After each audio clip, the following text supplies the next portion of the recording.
आजच्या दिवसाची सुरुवात श्री स्वामी समर्थ यांच्या दर्शनाने पळसधरी येथील श्री स्वामी समर्थांच्या मठामध्ये। श्री स्वामी समर्थ दिवसाची सुंदर सुरुवात यासारखी दुसरी कुठली नसेल। आज आम्ही चाललो आहोत श्री स्वामी समर्थ मठ पळसधरी येथे। सोशल मीडियाच्या माध्यमातून आता काही मराठी क्रिएटर्स स्वामी समर्थ महाराज यांच्या मठाबद्दल अपशब्द वापरले जात आहेत, जसं की मठांमध्ये लूटमार होते, मठांच्या नावाखाली पैसा उकळला जातो। आजपर्यंत मी बरेच स्वामी मठ फिरलो, स्वामी मठांमध्ये जाऊन दर्शन घेतलं, पण मला असा प्रकार कुठेही आढळला नाही। कारण स्वामी मठ हे काही पैसा घेऊन उधळण्याचं काम नाही, पण इथे मात्र श्रद्धेने भाविक येतात आणि आपण आपली मराठी अस्मिताच जपत नाही। आपण 1000-2000 व्ह्यूसाठी आपल्या मराठी अस्मितेचाच घात करत आहोत, हे मराठी क्रिएटरना कधी समजणार। जाऊ दे, चला तर मग आपण आलो आहोत आज पळसधरी येथील स्वामी समर्थ मठामध्ये। निसर्गाच्या सानिध्यात वसलेला हा मठ पळसधरी स्टेशनपासून खूपच जवळ आहे।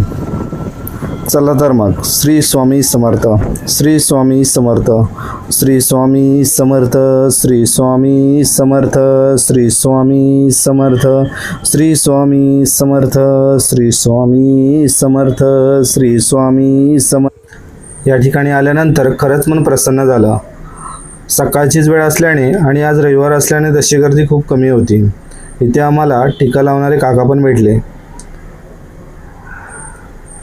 हातपाय धुवून आम्ही स्वामी दर्शनासाठी गेलो।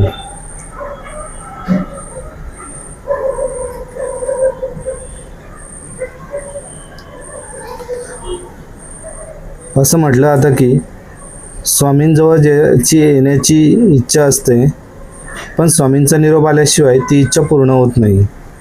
तसंच काहीसं आमच्या बाबतीतही असेल, कारण इथे यावं ही स्वामींचीच इच्छा असते। येथे असलेल्या भक्तिमय वातावरणाने मन मात्र प्रसन्न झाले। स्वामी दर्शनाची आस लागली असल्याने स्वामी दर्शन सर्वप्रथम घेतले। ज्या व्यक्तींनी या मठाची स्थापना केली त्यांचा फोटो।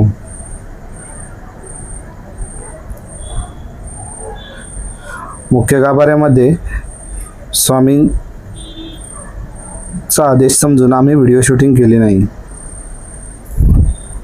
तसंच गाभाऱ्यातनं बाहेर आल्यानंतर येथेच एक स्वामींची प्रतिमा आम्हाला दिसली। त्या प्रतिमेकडे बघितल्यानंतर वाटत होतं की स्वामी आपल्याकडेच बघतायत आणि ते बघतही असतील, कारण स्वामींची इच्छा असल्याशिवाय कोणी स्वामी स्थानावरती येत नाही। ते थोडा वेळ ध्यानसाधना केल्यानंतर आम्ही दादांच्या समाधीपाशी गेलो। दादांच्या समाधीचे दर्शन घेऊन ज्या व्यक्तीने महान कार्य केलं त्या व्यक्तींना प्रणाम केलं आणि आम्ही औदुंबराला प्रदक्षिणा घातली।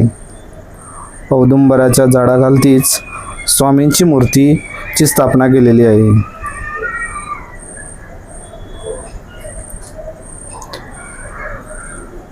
स्वामींच्या मूर्तीचे दर्शन घेऊन त्यांच्या पाठीमागेच असलेल्या श्री दत्तगुरूंचंही दर्शन घेतलं।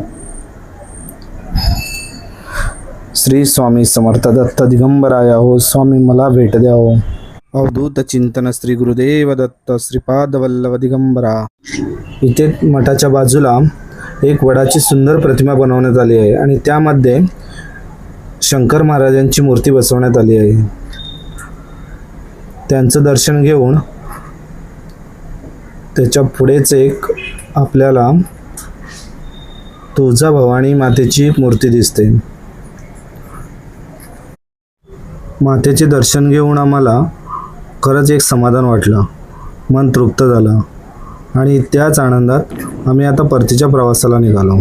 खरंच स्वामींच्या मठामध्ये गेल्यानंतर खरोखरच आठवड्याभरात थकवा दूर होऊन जातो।